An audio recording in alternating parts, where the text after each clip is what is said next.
This channel does not promote any violent, harmful, or illegal activities. All content provided by this channel is meant for an educational purpose only. উনি যেটা মনে করবেন দুর্গাঙ্গন হবে, ওখানে জগন্নাথ মন্দির হবে, এখানে কার্নিভাল হবে, এখানে বছর বছর 1,10,000 করে অনুদান দেওয়া হবে, এসবগুলো সব বৈধ, এগুলো সংবিধান মেনেই হচ্ছে। আর বাবরি মসজিদটা অসাংবিধানিক কাজ। সুপ্রিম কোর্টের জাজমেন্টে যদি আমাকে দেখাতে পারে যে সুপ্রিম কোর্ট অনারেবল যে অযোধ্যার বাবরি মসজিদ যেখানে ছিল সেই জায়গাটাতে রামলীলার জায়গা বলে ওনারা জাজমেন্ট দিয়েছিলেন, সেই জাজমেন্টের পরে সেখানে বিতর্কের অবসান হয়েছে এবং রাম মন্দির প্রতিষ্ঠিত হয়েছে। 22 জানুয়ারি 2024 আদরণীয় প্রধানমন্ত্রী সেটা আনুষ্ঠানিকভাবে উদ্বোধন করে দিয়েছেন। তারপরে ওখানে আরেকটা নির্দেশে আমরা শুনেছিলাম যে উত্তরপ্রদেশের সরকারকে বাবরি মসজিদের ট্রাস্টকে কমিটিকে কিছু জায়গা দিতে বলেছিলেন, সেই জায়গা দেওয়া হয়েছে শুনেছি অযোধ্যা থেকে 14 কিলোমিটার দূরে। তারা কেন করতে পারছে না? তাহলে সেখানে কোথায় বলা আছে যে বাবরি মসজিদ করা যাবে না? যদি না যায় তাহলে সুপ্রিম কোর্ট কেন বলল যে উত্তরপ্রদেশের সরকারকে যে ওখানে ট্রাস্টিকে জায়গা দাও? যা জায়গা দিয়েছি সেখানে হরিনাম করার জন্য জায়গা দিয়েছে না। রাম মন্দির বাবরি মসজিদ করা যাবে না বিষয়টা তা না, একদম ভোটের মুখে দাঁড়িয়ে রাম মন্দির আপনি যেই বাবরি মসজিদের কথা বলেছেন সঙ্গে সঙ্গে ওই দিনই বহরমপুরে রাম মন্দির করার কথা ঘোষণা করেছেন কিছু হিন্দুত্ববাদী সংগঠন।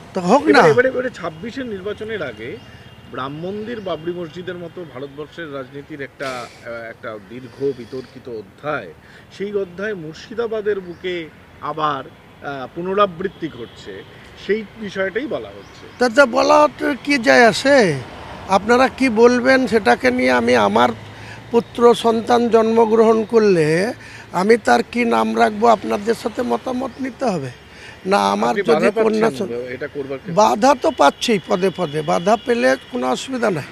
যারা বাধা দিচ্ছে এই প্রশাসনের, বেলডাঙ্গা থানার প্রশাসনই বাধা দিচ্ছে। যাদেরকে ল্যান্ড চাইছে তাদেরকেই চমকাচ্ছে, ধমকাচ্ছে। আপনি তো শাসক দলের এমএলএ।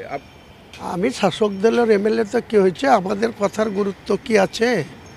আমাদের কথার গুরুত্ব নেই বলে তো আজকে এই পর্যায়ে চলে গেছে। কি পর্যায়ে চলে গেছে? এই যেটা দেখছেন না, যে প্রশাসনের এত মাথা ব্যথা, কে কাকে জমি বেচবে, কে কাকে জায়গা বেচবে, কে কাকে কিসের জন্য জায়গা কিনবে, বাড়ি করার জন্য কিনবে না মন্দির করার জন্য কিনবে না মসজিদ বানানোর জন্য কিনবে। সেই জায়গা যদি প্রশাসন, বেলডাঙ্গার প্রশাসন যদি তাদেরকে ডাইরেকশন দেয় যে জমি দেয়া যাবে না মানে সেটা আটকাতে পারবেন। কিন্তু 6ই ডিসেম্বর রেজিনগর থেকে বহরমপুর NH 34 ব্লক করে দেব। কোনো শক্তি থাকলে আমাকে রুখে নেবে। তার আগে 4 তারিখ মুখ্যমন্ত্রীর সভায় আপনি যাবেন না? বললাম তো এইসব প্রশ্নের উত্তর আমি এখন দেব না। আপনি এখনো সিদ্ধান্ত নেন না কি হবে কি করব। তবে আমি বলছি যতই বেলডাঙ্গার পুলিশ প্রশাসন আমাদের লোককে চমকাক ধমকাক, যেদিন প্রয়োজন হবে সেদিন বেলডাঙ্গার প্রশাসনকে আমি বুঝিয়ে দেব যে কার সঙ্গে খেলতে যাচ্ছে। আচ্ছা, একটা শেষ প্রশ্ন আপনাকে। কেন্দ্রের নতুন ওয়াকফ আইন মানতে প্রথমে অস্বীকার করলেও অবশেষে রাজ্যের ওয়াকফ সম্পত্তির তথ্য সেন্ট্রাল পোর্টালে আপলোড করতে রাজি হলো পশ্চিমবঙ্গ সরকার। তাহলে কেন্দ্রের নীতিতে ব্যাকফুটে গেল বাংলার শাসক? তাহলে কি কেন্দ্রের নীতিতে ব্যাকফুটে গেল বাংলার শাসক? কেন এমন সিদ্ধান্ত বদল? যখন এই ওয়াকফ বিল এসেছিল তার বিরোধিতা করা হয়েছিল তৃণমূলের তরফে, আজকে সেই ওয়াকফ সম্পত্তির সমস্ত নথি কেন্দ্রীয় পোর্টালে আপলোড করা হলো। ওটা মুখ্যমন্ত্রীকে জিজ্ঞেস করুন, উনি বলতে পারবেন, আমি বলবো না এইসব ব্যাপারে। কারণ মুখ্যমন্ত্রী কখনো বলছেন SIR হতে দেবো না, আবার সেই মুখ্যমন্ত্রীর সমস্ত রাজ্য সরকারের কর্মচারীরা তেড়ে ফুড়ে নেমে যাচ্ছে BLO অফিসার হিসাবে, SIR কাজ চলছে। পার্টির লোকরাও BLO-2 নিয়োগ করা হয়েছে। তাহলে তিনি কেন বলছেন, তারপরে আবার সেই কাজে তিনি তৎপরতা দেখাচ্ছেন?